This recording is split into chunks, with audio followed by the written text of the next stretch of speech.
स्वभावचिन्मयानन्दं कृपापूर्णं जगत्पतिं हरिषड्वर्गजेतारं नित्यानन्दगुरुं भजे। स्वभावचिन्मयानन्दं कृपापूर्णं जगत्पतिं हरिषड्वर्गजेतारं नित्यानन्दगुरुं भजे। स्वभावचिन्मयानन्दं कृपापूर्णं இங்கு மிக தெளிவாக மிக அற்புதமாக அர்ஜுனனை தமோகுணத்திலிருந்து ரஜோகுணத்திற்கு எடுத்து வந்து ரஜோகுணத்திலிருந்து சத்துவகுணத்திற்கு எடுத்துச் செல்கின்றான் பகவான். அலித்தன்மையை அடையாதே, உனக்கு இது பொருத்தமானதன்று. எதிரிகளை அழிப்பவனே, இழிந்த மனத்தின் தளர்ச்சியை விடுத்து போருக்காக எழுந்து நில். கிளைப்யம்மாம் ஸ்மகம பார்த்த நைதத்வத்யவத்யதே க்ஷுத்ரம் ஹிருதய தௌர்பல்யம் த்யக்தோத்திஷ்ட பரந்தபா. எதிரிகளை அழிப்பவனே, எதிரிகளை வாட்டுபவனே, எழுந்து நில் என்று அர்ஜுனனை நோக்கி கிருஷ்ணன் அறைகூவல் விடுக்கின்றான். ஒவ்வொரு சமூகமுமே அந்தந்த சமூகத்திலே தோன்றிய அவதார புருஷர்கள் கொடுத்த சத்தியத்தை கேட்டால் உருப்படும். அதாவது அவதார புருஷர்கள் ஏன் வராங்கன்னா, மனிதனுடைய அடிப்படையான குணத்துல பேலன்ஸ் இல்லாம எக்ஸ்ட்ரீமுக்கு போகும்பொழுது அவனை திரும்பவும் பேலன்ஸ் பண்றதுக்காகத்தான் அவதார புருஷர்கள் வருகிறார்கள். நம்ம சமூகத்துல அளவுக்கு மீறின சோம்பல்தனம் அந்த சோம்பல்தனத்தை ஞானம்னு நினைக்கிற பந்த வைராக்கியத்துல சிக்கி இருந்தோம். அதுல இருந்து எடுத்து பேலன்ஸுக்கு எடுத்துட்டு வர வேண்டிய வேலையை செய்வதற்காகத்தான் கிருஷ்ணர் வந்தார். ஒவ்வொரு சமூகத்திலும் அந்த சமூகத்திலே வருகிற அவதார புருஷர்களை, அவர்களுடைய வார்த்தைகளை அந்த சமூகம் மதித்திருக்குமானால் உலகம் சமநிலையில் இருந்திருக்கும். நம்ம சமூகத்துல எம்பெருமான் சொன்ன, கிருஷ்ண பரமாத்மா சொன்ன மனத்தின் தளர்ச்சியை விடுத்து போருக்காக எழுந்து நின்று சொன்ன செய்தியை கேட்காம நாம அழிஞ்சோம். மேலை நாட்டு சமூகத்துல ஒரு கன்னத்தில் அறைந்தால் மறுகன்னத்தை காட்டுன்னு இயேசுநாதர் சொன்ன கருத்தை கேட்காமல் அவர்கள் அழிந்தார்கள். ஒவ்வொரு சமூகமும் அந்தந்த அவதார புருஷருடைய செய்தியை கேட்காமல் சீரழிந்தது. அவங்களுக்கு போர்க்குணம் அதிகம்னு தெரிஞ்சதால்தான் இயேசுநாதர் ஒரு கன்னத்தில் அறைந்தால் மறுகன்னத்தை காட்டுன்னு சொன்னார். அவர்கள் அந்த உண்மையை உள்வாங்காமல் போராலேயே அழிந்தார்கள். நாம என்ன பண்ணோம்? நம்மை காத்து கொள்ளக்கூடிய அளவுக்கு கூட மூளையை உபயோகப்படுத்தாமல், அந்த அளவுக்கு கூட உணர்வுக்கு வராமல், தெளிவுக்கு வராமல், கிருஷ்ண பரமாத்மாவின் செய்தியை கேட்காமல் நாம் அழிந்தோம். ரெண்டு எக்ஸ்ட்ரீம். அந்தந்த அவதார புருஷர்களுடைய செய்தியை அந்தந்த சமூகங்கள் கேட்டால் அந்த சமூகங்கள் மேல்நிலை அடையும், உயர்நிலைக்கு வரும். இங்கு எம்பெருமான் மனத்தில் தளர்ச்சியை விடுத்து போருக்காக எழுந்து நில்னு சொல்றார். அடுத்த வார்த்தையில் தான் எம்பெருமான் ஸ்மிருதியிலிருந்து ஸ்ருதிக்கு செல்லுகிறார். அதாவது அவருடைய ஜீவன் முக்த ஞானத்தினாலே அர்ஜுனன் என்ன செய்ய வேண்டும் சத்தியத்தை சொல்லிடுறார். இப்ப சொன்ன சத்தியத்தை எப்படி இவர் உணர்ந்தார் காரணங்களை சொல்ல துவங்குகிறார். அந்த சத்தியத்துக்கு பின்னாலே இருக்கின்ற சாஸ்திரங்களை சொல்ல துவங்குகிறார். அடுத்த ஸ்லோகத்திலே சாஸ்திரங்களுக்குள் நுழைகின்றார். தேகினோஸ்மின்யதா தேஹே கௌமாரம் யவ்வனம் ஜரா ததா தேகாந்தர பிராப்திர் தீரஸ்தத்ரண முஹ்யதி.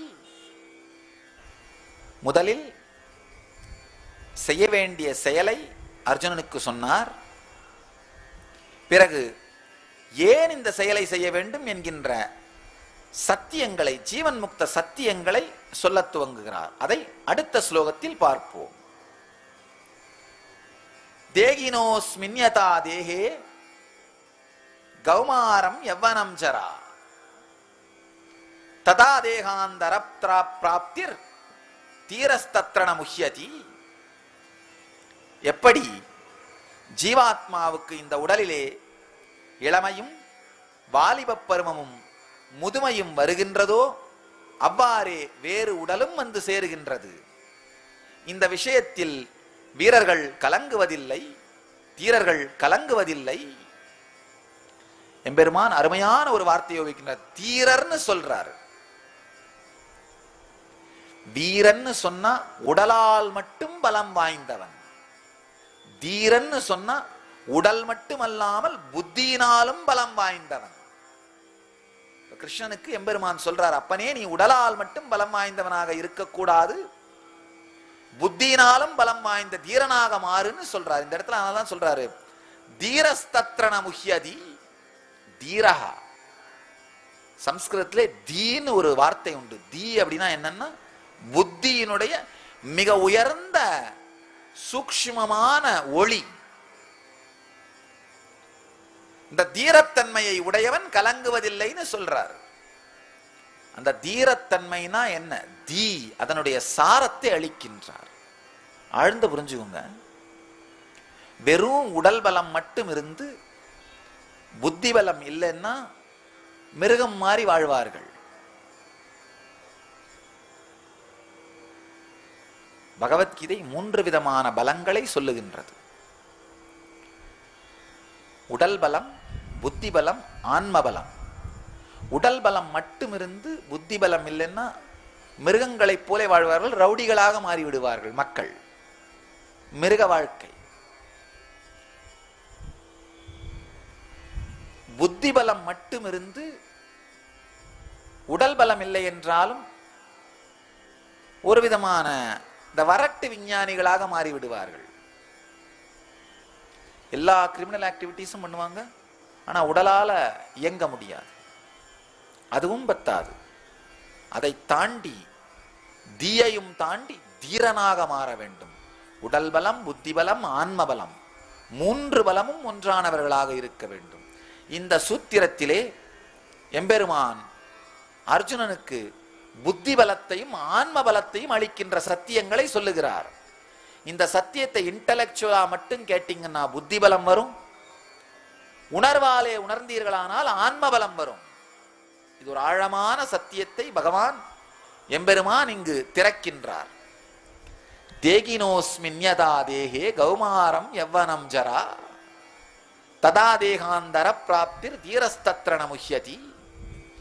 எப்படி ஜீவனுக்கு இந்த உடலிலே இளமையும் வாலிபப் பருவமும் முதுமையும் வருகின்றதோ அவ்வாறே வேறு உடலும் வந்து சேருகின்றது. ஆழ்ந்து புரிந்து கொள்ளுங்கள். பகவத்கீதையின் மொத்த சாரமும் இந்த சூத்திரம். உண்மை என்னன்னா, இந்த ஒரு சூத்திரம் புரிந்தா மரணத்தினுடைய அடிப்படை ரகசியம் புரிந்துவிடும். ஆழமான மரண ரகசியம் புரிந்துவிடும். உண்மையில் உங்கள் வாழ்க்கையில் இழப்பதற்கு எதுவுமே இல்லை. ஏன் நாம மரணத்தை பார்த்து பயப்படணும் தெரியுதா? 2 விஷயம். அடுத்து எங்க போக போறோம்னு தெரியாது, அது ஒண்ணு. 2வது, ஏற்கனவே சம்பாதிச்சு வச்ச சொத்து, சுகம், உறவுகள், வீடு, கணவன், மனைவி, இது எல்லாத்தையும் விட்டுட்டு போறோம். இப்போ தெரியாத தேவதையை விட தெரிஞ்ச பூதம் பெருசு. அன்னோன் ஏஞ்சலை விட தெரிஞ்ச டெவில் பெருசுன்னு நினைக்கிறோம். ஏன்னா அட்லீஸ்ட் இது கூட குப்பை கொட்டி வாழ்ந்துட்டோம். இதுக்கு மேல வரப்போறது நல்லதா இருக்குமா கெட்டதா இருக்குமான்னு தெரியாது. ஆனா அட்லீஸ்ட் இருக்கிறதோட வாழ்ந்து பழகிட்டோம். நம்ம பவுண்டரி இது, அவங்க பவுண்டரி அதுன்னு பிக்ஸ் பண்ணி ஓரளவுக்கு வாழ்ந்துட்டோம். இதை விட்டுட்டு போறதுக்கு கஷ்டமா இருக்கு. ஏன்னா விட்டுட்டு போனா திரும்பவும் ஆரம்பிக்கணும் எல்லாத்தையும். பெரிய வேலை. டிஸ்கண்டினியூட்டியை பற்றிய பயமும் போக போற இடத்தோட அன்னோன் ஃபியர், இந்த 2ம் தான் மரண பயத்தினுடைய ஆழமான பயம். அந்த 2 பயங்களையும் எம்பெருமான் மிக தெளிவாக இந்த சூத்திரத்திலே உடைக்கின்றார். அவர் சொல்றாரு, ஜீவனுக்கு உடம்புல இளமை, வாலிப பருவம், முதுமை வருகிறது. நல்லா ஆழ்ந்து புரிஞ்சுக்கோங்க. இப்ப நீங்க உங்களுக்கு 50 வயதாக இருக்குமானால் 20 வயதிலே இருந்த இளமை, 30-40 வயதிலே இருந்த வாலிப பருவம், இப்ப இருக்கிற நீங்க, இந்த 3மே உங்களுக்கு தான் நடந்திருக்கு. இளமையில இருந்த நீங்க இப்போ அதே நபர் இல்ல, வேற நபர்.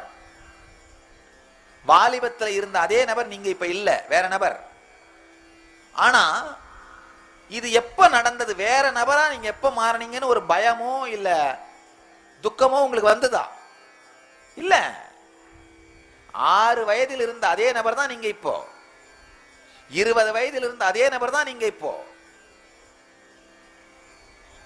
உள்ளுக்குள்ள நினைக்கிறீங்க அதே நபர் தான் நினைக்கிறீங்க, ஆனா அதே நபர் இல்ல. 6 வயதிலே உங்களுக்கு இருந்த ஆசை வேறு, அச்சங்கள் வேறு, சுகம் வேறு, துக்கம் வேறு.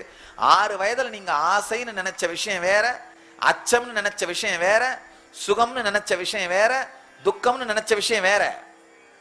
20 வயதுல நீங்க ஆசைன்னு நினைச்சது வேற, அச்சம்னு நினைச்சது வேற, சுகம்னு நினைச்சது வேற, துக்கம்னு நினைச்சது வேற. 50 வயதிலே நீங்க ஆசைன்னு நினைக்கிற விஷயம் வேற, அச்சம்னு நினைக்கிற விஷயம் வேற, சுகம்னு நினைக்கிற விஷயம் வேற, துக்கம்னு நினைக்கிற விஷயம் வேற. ஒரு விதத்தில் பார்த்தால் 6, 20, 50 இந்த வயதுகளிலே இருக்கின்ற நபர் வேற. நீங்க திரும்பி பார்க்கலாம், உண்மைதானே? அப்ப இருந்த அதே ஆள் நான் இல்லையே, நான் இப்ப வேற யாருக்கனே. ஆனா இந்த மாற்றங்கள் எதை பற்றியும் உங்களுக்கு பயமோ கவலையோ இல்லை. ஏன்னா டிஸ்கண்டினியூட்டி இல்ல, ஸ்மூத்தா நடந்ததுன்னு நினைக்கிறீங்க. ஆழ்ந்து புரிந்து கொள்ளுங்கள், மரணம் கூட அந்த மாதிரி ஸ்மூத்தா நடக்கிற ஒரு விஷயம்தான். உங்களுடைய நினைவுல மட்டும்தான் டிஸ்கண்டினியூட்டி வருது, உங்கள் வாழ்க்கையிலே டிஸ்கண்டினியூட்டி இல்ல. ஏன் உங்களுடைய நினைவுல டிஸ்கண்டினியூட்டி வருதுன்னா, டிஸ்கண்டினியூட்டி வராம புது நினைவுகளை உங்களால ஹேண்டில் பண்ண முடியாது.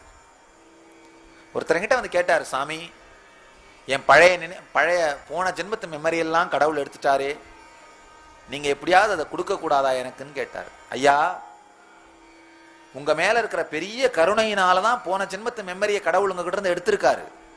காரணம் என்னன்னா, அவர்கிட்ட கேட்டேன் உங்க வயசு என்னன்னு கேட்டேன். 45 சாமின்னாரு. இந்த 45 வயசு மெமரியை வச்சுட்டே நீங்க நிம்மதியா இருக்க முடியாமத்தான தியானம் பண்ண வந்தீங்க. அந்த மெமரியே உங்க வாழ்க்கையை நரகமா மாத்துது. கடந்த கால வாழ்க்கையான பூர்வ ஜென்ம வாழ்க்கையோட 100 வருஷம் மெமரியும் சேர்ந்தா என்ன ஆவீங்க? பைத்தியம் பிடித்து விடும். காரணத்தோடு தான் பூர்வ ஜென்ம நினைவுகளை இறைவன் உங்களிடமிருந்து எடுக்கின்றார்.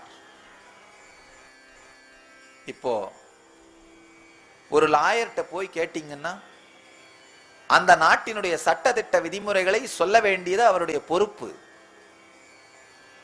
அதே மாதிரி ஒரு ஞானி கிட்ட, ஒரு அவதார புருஷன் கேட்டீங்கன்னா, இந்த பிரபஞ்சத்தின் சட்டதிட்டங்களையும் ரகசியங்களையும் சொல்ல வேண்டியது அவர் பொறுப்பு. அந்த பொறுப்பிலே நான் இருப்பதனால் மிக தெளிவாக சத்தியத்தை உள்ளது உள்ளபடியே உங்களுக்கு உரைக்கின்றேன். நல்லா தெரிஞ்சுக்கோங்க, மரணத்தின் மூலமாக எந்த விதமான டிஸ்கண்டினியூட்டியும் உங்க வாழ்க்கையில நடக்கிறதே இல்லை. இங்க அமர்ந்திருக்கின்ற பல பேர் என்னுடைய சீடர்கள், பக்தர்கள்ன்றதுனால நான் சொல்லுகிற கருத்துக்களை வைத்து உங்கள் வாழ்க்கையிலே பல முடிவுகளை நீங்கள் எடுக்கிறீர்கள் என்கின்ற தெளிவை தெரிந்து கொண்டு அந்த பொறுப்பினாலே உங்களுக்கு சத்தியத்தை சொல்லுகிறேன். மரணத்தின் மூலமாக உங்கள் வாழ்க்கை இடைபடுவதோ வெடுபடுவதோ வெட்டுப்படுவதோ இல்லை. மிக ஒரு நீண்ட தொடர்ச்சியின் ஒரு வினாடி இடைவெளி மட்டும்தான் மரணம். நல்ல ஆழமா புரிஞ்சுக்கோங்க.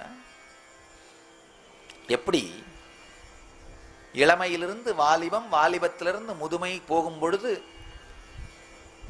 நீங்க வேற வேற நபராத்தான் மாறிடுறீங்க. ஆனா பயமோ அச்சமோ துக்கமோ உங்களுக்கு இல்ல. காரணம் என்னன்னா, கண்டினியூட்டி, மெமரி கண்டினியூட்டி இருக்கு. மெமரியோட கண்டினியூட்டி இருக்கிறதுனால பயம் இல்லாம இருக்கு. மரணத்துக்கு அப்புறம் கூட வாழ்வியல் ரீதியா எந்த விதமான இடைவெளியும் இல்ல. மெமரி டிஸ்கண்டினியூ ஆகும். காரணம் என்னன்னா, இவ்வளவு மெமரியை உங்க உடம்பால ஹேண்டில் பண்ண முடியாது. ஒரு அளவுக்கு ஹார்ட் டிஸ்க்ல ஒரு அளவு மெமரியை தான் ஹேண்டில் பண்ண முடியும்.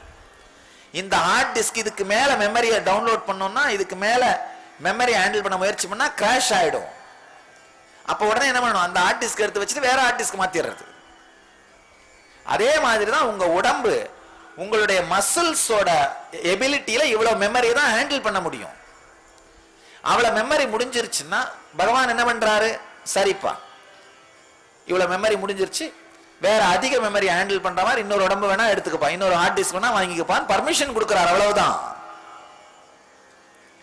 நாம என்ன பண்றோம், இன்னொரு ஹார்ட் டிஸ்க் வாங்கிட்டு புதுசா மெமரிஸா அக்வயர் பண்ண ஆரம்பிக்கிறோம். நல்லா புரிஞ்சுக்கோங்க, இதுவரைக்கும் இருக்கிற மெமரி 1 மெகாபைட் ஹார்ட் டிஸ்க்னா அடுத்த உடம்பு நீங்க அடுத்து வாங்குற ஹார்ட் டிஸ்க் 2 மெகாபைட்டா தான் இருக்கும், குறையே கிடையாது. இறைவன் உங்களை வஞ்சிப்பதே இல்லை. நீங்கள் சேர்த்த எதையும் அவன் திருடிக் கொள்வதில்லை, எடுத்துக் கொள்வதில்லை. ஏனென்றால் அவன் காரணமில்லாத மங்களத்தன்மையின் வெளிப்பாடு. அதனால இப்ப நான் சேர்த்து வச்ச சொத்து, சேர்த்து வச்ச உறவுகள், இவ்வளோ வேலை செஞ்சு இவ்வளோ சேர்த்து வச்சனே, இதெல்லாம் விட்டுட்டு போறனே, கவலைப்படாதீர்கள். இதை விட அதிகமாக இருக்கின்ற இடத்தில் தான் நீங்கள் அடுத்த உடல் எடுப்பீர்கள்.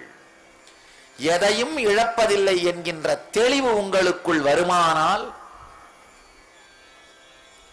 மரணத்தினால் ஏற்படுகின்ற துக்கம் காணாமல் போய்விடும். நல்லா தெரிஞ்சுங்க, மரணம் சார்ந்த துக்கத்தை அடிப்படையாக வைத்து நீங்க எடுக்கிற எல்லா முடிவுமே உங்களை அலித்தன்மைக்குள் எடுத்து சென்று விடும். மரணம் சார்ந்த பயத்தை வைத்து தயவு செய்து எந்த முடிவையும் எடுக்காதீர்கள். மனிதனுடைய அடிப்படையான முதல் விஷயம், அவன் தெரிந்து கொள்ள வேண்டிய விஷயம் என்னன்னா மரணத்தை பற்றிய தெளிவு. மரணத்தை பற்றிய தெளிவுதான் நாம் வாழ்வில் தெரிந்து கொள்ள வேண்டிய முதல் பாடம். இப்போ உங்கள பல பேருக்கு என் மேல ஆழமான ஒரு விதர்க்கம் இருக்கலாம். விதர்க்கம்னா ஒரு ஆழமான ஈடுபாடு. சாமி சொல்றாரா, அது சத்தியமா தான் இருக்கும். என்னுடைய ஆத்ம பிரமாணமா மாறலைனாலும் இவருடைய அனுபவமா அது இருக்கிறதுனால அது சத்தியமா தான் இருக்கும் அப்படின்னு உணர்றதுதான் விதர்க்கம்.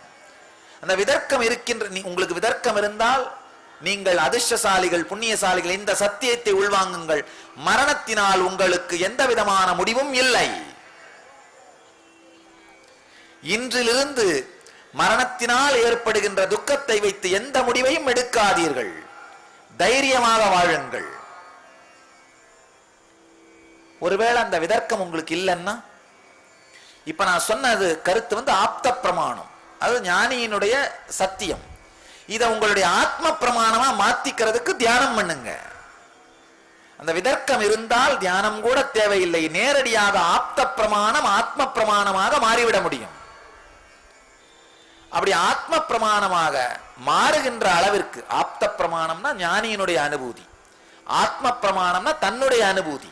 இப்ப நான் சொல்ற கருத்து, இப்ப நான் ஒரு முக்கியமான கருத்தை சொல்றேன், மரணத்தினாலே உங்களுக்கு எந்த விதமான முடிவும் இல்லை. மரணம் அப்படிங்கிறது மெமரியில ஏற்படுற டிஸ்கண்டினியூ, நினைவிலே ஏற்படுகின்ற இடைவெளி தானே தவிர வாழ்க்கையிலே ஏற்படுகின்ற இடைவெளி இல்லை. நினைவில் ஏற்படுகிற டிஸ்கண்டினியூட்டி, அவ்வளவுதான். இந்த சத்தியத்தை உடனே உள்வாங்கி உங்களால ஆத்ம பிரமாணமா மாத்திக்க முடிஞ்சா இப்போதே உங்கள் வாழ்க்கை ஆனந்தமயமாக துவங்கும். ஆஹா, இதுக்காடா இவ்வளவு கஷ்டப்பட்டுட்டு இருந்தேன், இதுக்காடா என்னென்னவோ துக்கத்தை வச்சிருந்தேன். ஒண்ணுமே வேணாம்.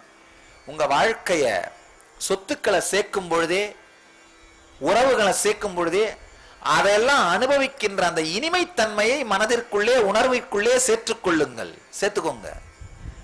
அந்த உறவுகளை இனிமையா அனுபவிக்கிற அன்பு, நட்புத்தன்மை, பொருட்களை எல்லாம் அனுபவிக்கின்ற ஆனந்தத்தன்மை, சுகத்தன்மை, இதை உங்களுக்குள்ள சேர்த்துட்டே இருந்தீங்கன்னா போதும். ஏன்னா இறந்த பிறகு இதை எடுத்துட்டு போவீங்க. அப்படியே எவ்வளவு சுகத்தன்மையும் நட்புத்தன்மையும் நீங்க சேர்த்து எடுத்துட்டு போறீங்களோ அந்த மாதிரியான சூழ்நிலையில பிறந்து, அந்த மாதிரியான உறவுகள் மத்தியில வளர்ந்து, அந்த மாதிரியான சுகங்களை அனுபவிப்பீர்கள். அதனால பேப்பர் ஒர்க் பண்ணும் போதே சாஃப்ட் காப்பியை சேர்த்து வச்சிருங்க. பேப்பர் ஒர்க்கை கையில எடுத்துட்டு போகாம இங்கேயே விட்டுட்டு போனாலும் சாஃப்ட் காப்பி உங்க கையில வரும். சாஃப்ட் காப்பியை கையில் எடுத்துட்டு போனா எங்க போனாலும் டவுன்லோட் பண்ணி ஓபன் பண்ணி பிரிண்ட் அவுட் எடுத்துக்கலாம். கையில நீங்க சாஃப்ட் காப்பியை எடுத்துட்டு போறது தான் கர்மம், மென்டல் செட்டப். எல்லா இடத்துலயும் சில நேரத்துல பேப்பரை தூக்கிட்டு போக முடியாம இருக்கலாம். ஏன்னா லாரி லாரியா பேப்பர் சேர்த்து வச்சிருக்கீங்க. லாரி லாரியா இருக்கிற குப்பையை எடுத்துட்டு போகாம மொத்தத்தையும் ஒரு சீடியில சாஃப்ட் காப்பியா கையில எடுத்துட்டு போங்க. கையில எடுத்துட்டு போவீங்க. அதனால எதுவுமே இழக்கப்படுவதில்லை. இது உங்களுக்கு இந்த வினாடி ஆத்ம பிரமாணமாக மாறுமானால் அனுபவிக்க துவங்குங்கள், வாழ துவங்குங்கள், கொண்டாட துவங்குங்கள். அப்படி மாறுற அளவுக்கு எங்கூட உங்களுக்கு விதர்க்கம் இல்லைன்னா கவலைப்படாதீர்கள், தியானத்திற்குள் முழுகுங்கள். இந்த கருத்தை மீண்டும் மீண்டும் மீண்டும் ஆழ்ந்து மனனம் செய்யுங்கள், தியானம் செய்யுங்கள். இது உங்களுக்குள் ஆத்ம பிரமாணமாக மலர்ந்து விடும், ஆத்ம பிரமாணமாக வெளிப்பட்டு விடும். ஆப்த பிரமாணம் ஆத்ம பிரமாணமாக மாறுவதற்கான செயல்கள்தான் தியானம். இப்ப நான் சொல்ற சத்தியம், இந்த ஒரு சத்தியத்தோடு இன்று முடித்துக் கொள்ளுகிறேன். ஏன்னா ரொம்ப ஆழமான சத்தியம். மரணத்தினால் உங்களுடைய உள்ளுலகத்திலே நீங்கள் அடைகின்ற ஆனந்தங்களிலும் சுகங்களிலும், வெளி உலகிலே நீங்கள் அடைகின்ற ஆனந்தங்களிலும் சுகங்களிலும் எந்த விதமான அழிவும் ஏற்படுவதில்லை. உங்களுடைய நினைவில், மெமரியில மட்டும்தான் இடைவெளி ஏற்படுதே தவிர வாழ்க்கையில் எந்த இடைவெளியும் ஏற்படுவதில்லை. அதனால் மரணத்தினால் ஏற்படும் பயங்களை வாழ்க்கையிலிருந்து தூக்கி எறியுங்கள். மரணத்தினால் ஏற்படும் பயங்களை வைத்து வாழ்க்கையில் எந்த முடிவையும் எடுக்காதீர்கள்.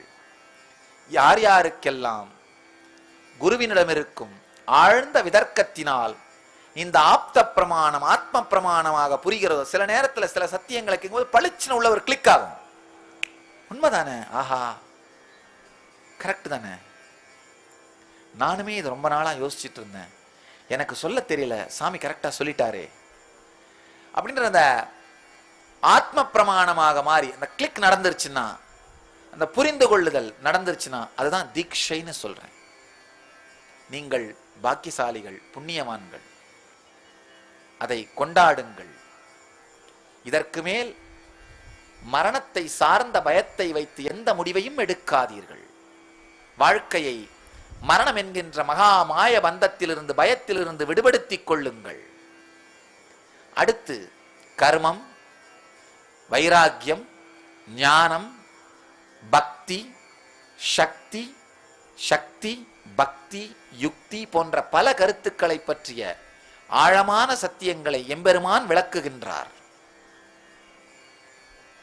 முதல் ரகசியம், முதலே நமக்குள்ளே மலர வேண்டிய சத்தியம், மரணத்தை பற்றிய தெளிவு. இப்ப நமக்கெல்லாம் சில கேள்விகள் வரலாம். சாமி, இந்த சொத்துக்கள் எல்லாம் அப்படியே இன்னொரு இடத்துல நாம அதே அளவு சொத்து இருக்கிற இடத்துல வருவோம்னு சொல்றீங்க, அதே அளவு உறவுகள் இருக்கிற இடத்துல வருவோம்னு சொல்றீங்க, நமக்குள்ள அதே அளவு சக்தி இருக்குமா? இந்த கேள்விக்கு எம்பெருமான் நாளை விடையளிக்கிறார். இந்த கேள்விக்கான விடையை நாளை பார்ப்போம். சக்தி, புத்தி, யுக்தி, பக்தி போன்ற ஆழமான ஜீவன் முக்த ரகசியங்களின் சத்தியங்களை நாளைய தியான சத்சங்கத்தில் காணலாம். ஆழ்ந்து புரிந்து கொள்ளுங்கள். இன்றைய சத்சங்கத்தின் சாரம், மரணத்தின் மூலமாக உங்கள் வாழ்க்கையில் நீங்கள் எதையுமே இழப்பதில்லை. தேவையில்லாத நினைவுகளை மூட்டை கட்டி ஓரமாக வைப்பதை தவிர வேறு எந்த இழப்புமே மரணத்தின் மூலமாக உங்களுக்கு நிகழ்வதில்லை என்பதுதான் இன்றைய பகவானுடைய சத்தியங்களின் சாரம். இது ஆப்த பிரமாணம், ஞானியினுடைய குருவினுடைய அனுபூதி. யாருக்கெல்லாம் அவர் சொல்லுகின்ற வார்த்தையை உள்வாங்கிக் கொள்ளுகின்ற அளவிற்கு விதர்க்கம் இருக்கிறதோ அவர்களெல்லாம் இதை ஆத்ம பிரமாணமாக உணர்ந்து வாழ்க்கையை கொண்டாடுங்கள்.